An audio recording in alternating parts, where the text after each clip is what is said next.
Average speed కనుక్కోవడానికి మనము ముఖ్యంగా 3 ఫార్ములాస్ ఉపయోగిస్తూ ఉంటాం. 2ab/a+b.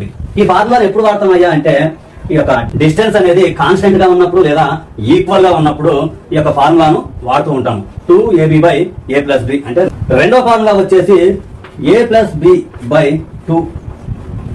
a+b/2 మనం మామూలుగా యావరేజ్ కనుక్కున్నట్లే ఇప్పుడు ఎన్ని చరరాశులు ఉంటే అన్ని యాడ్ చేసి ఆ యొక్క చరరాశుల ఎన్ని చరరాశులు ఉన్నాయో బై ఆ నెంబర్ వేస్తాం కదా, అదే విధంగా ఇది కూడా. మరి ఇది ఎప్పుడయ్యా అంటే కాలము కాన్స్టెంట్ గా ఉన్నప్పుడు లేదా ఈక్వల్ గా ఉన్నప్పుడు a+b/2 అనే ఫార్ములాను వాడతాము.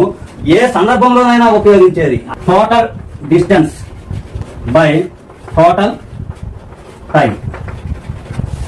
ప్రయాణించిన మొత్తము దూరము బై ప్రయాణించిన మొత్తము కాలం. ఓకేనమ్మా? ఈ 3 ఫార్ములాలతో మనము ఈ యొక్క యావరేజ్ స్పీడ్ అనేది కనుక్కోవడం జరుగుతూ ఉంటుంది.